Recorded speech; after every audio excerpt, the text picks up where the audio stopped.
Okay guys, so in my opinion, this is going to be the heaviest section that you're going to deal with. And again, like I keep saying, the problems are not hard. It's a matter of seeing all the rules and putting everything together. So today is an important day. So we're going to talk about angle relationships in circles, and this is section 12.5. We're going to summarize some of the things as well. All right, so let's just remind ourselves of what we already know. Central angle, if this is x degrees, the arc is going to be x degrees. If it is inscribed, and this is, for example, 60 degrees, then the arc is going to be 120 degrees. Okay, it's going to be twice that if it's inscribed. Your vertex is on the circle. So now we're going to see one other example of when the vertex is on the circle. If a tangent and a secant, or a chord, okay, intersect, the vertex is again on the circle. This is the same exact relationship we said yesterday when it's inscribed. This is not inscribed because you have a tangent intersecting with a chord, but again the vertex is still on the circle. So the measure of angle ABC, for example, let's call that 60 degrees, is again going to be half the measure of arc AB, which would be 120 degrees. It goes along with exactly what we said yesterday. The vertex is on, the angle is going to be half of the arc. Okay? So now let's go through and play around with this for a couple examples. I want to find the measure of angle BCD. Okay, so I want to find this measure right here. I'm not looking at anything else except for this in the intercepted arc.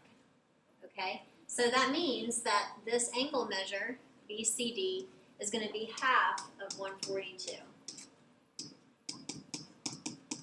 Which is 71 degrees. As a counterexample, if you guys look at this relationship here, a chord with a tangent, we want to find the measure of arc ABC. Okay, well, it's telling me that that angle measure is 90 degrees. That arc is going to be twice that, so the arc is going to be 180 degrees. And you guys can remember it like the arc is bigger, so it's going to be twice the angle measure. That might help you remember it. All right, so again, that's not really anything new. Now we get into some new relationships. We have this theorem here, and it basically tells us if two secants or chords intersect in the interior, this is extremely important. This is how you're going to remember it. If they intersect inside the circle, the measure of each angle is half the sum of the intercepted arcs. All right, the measure of angle 1 is going to be half of this arc plus this arc. All right, and of course this angle is going to be the same because these guys are vertical angles. So add, cut in half is the measure of this angle here. So this is your formula for it. This is again for the interior. The exterior are going to have a different relationship. So as an example, guys, if you look at this example here to find the measure of angle SQR, we're looking at this angle here, SQR. They're lines, okay, or secants that intersect in the interior, so we're going to add. So we want to find the measure of this angle. We'll call it angle 1, just to make things a little easier.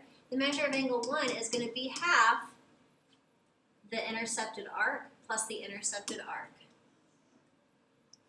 So half of 100 plus 32. And you end up getting 66 degrees. And of course, this angle measure is going to be the same, PQT, because of the fact that they're vertical angles. All right, let's look at something that's going to make us think just a little bit more. We want to find the measure of angle RNM. RNM is what we're looking for. However, I'm given these intercepted arcs. So what my strategy is going to be is I'm going to find this angle measure here, and then I know that this angle plus this angle, because it's a line, is going to be 180 degrees, so I'm going to subtract. Okay, so step 1, I want to find this guy. We'll call him angle 1 just to make it easy. So the measure of angle 1 is going to be 1/2, 225 plus 91, which turns out to be 1/2 of 316 which is going to be 158 degrees. Okay? So this is 158 degrees here. All right, and again, I'm zeroing in on this line. That means that this angle here is going to be 180 degrees minus 158, which leaves 22 degrees. That's not the only way to do the problem. However, this is the way that I see it. So if you guys see a different way or you find some other ways, then what I do, as usual, no problem at all, guys, as long as you're using your rules properly. Okay, so now we're going to get into the exterior. If a tangent and a secant, two tangents or two secants, okay, so here's your tangent and your secant. Two tangents or two secants intersect in the exterior. So what you guys need to remember here is exterior. All right, we talked about interior, you're adding. Now the exterior, you're going to think subtract, okay? So interior, add, and we're going to summarize this in just a few minutes. Exterior, subtract. So the measure of angle 1 is going to be 1/2 the difference between the intercepted arcs. And you'll do the larger arc minus the smaller arc, so you're not dealing with negatives. 1/2 larger arc minus the smaller arc, all right? So let's go through some examples like this. So here, I want to find the measure or the value of x. So the measure of this angle is going to be 1/2 the larger arc minus the smaller arc.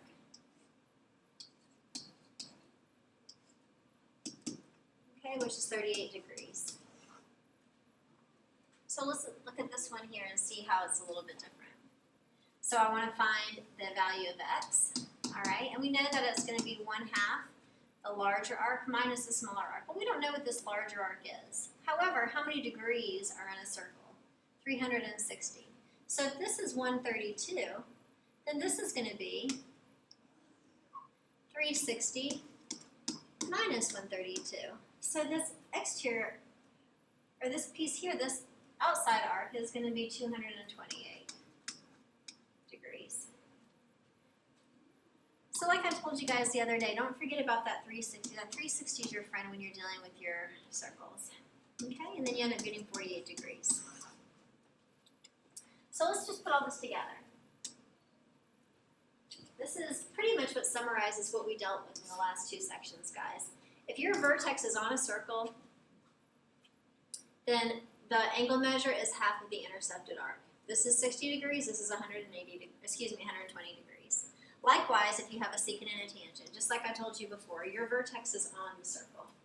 If it's inside the circle, then you're going to be adding. Okay, so interior, it's going to be half the sum of the intercepted arcs. And then if you're outside the circle, the vertex is outside the circle, then it's going to be half the difference of the measures of the intercepted arcs. If you guys can remember these 3 points here, then that's really going to help you when you get all these problems put together. Alright, so let's look at this last example. We have to put a couple of different concepts together. We want to find the measure of arc AF. Alright, now, I know that this angle measure, which I don't have, is 1/2 that plus that. Well, I have a couple unknowns, so that's not going to work for me. However, I also know that if this is on, then this angle measure here, which is 110 degrees, is going to be 1/2 the intercepted arc. Okay, so if this is 110, 2 times 110 is going to give me 220 degrees. So that means that this arc is 220 degrees. Well, I'm going to find this piece here. If this is 160, this is going to be 220 minus 160, which is going to be 60 degrees. And the reason I'm finding this piece is, check it out, guys. I have this piece, I have this piece, I have this piece. Now, how many degrees are in this whole circle? 360. So that's going to leave my blue. So if I do 360 minus 60 minus 160 minus 48, that's going to give me that final arc, which is going to be 92 degrees. We could have possibly gone through and used our angles here if we wanted to. If we did a little more exploring, that isn't necessarily the only way of doing this problem. But like I said, guys, there might be multiple ways of doing it as long as you're using your rules properly. Okay? So we'll do our homework in class tomorrow.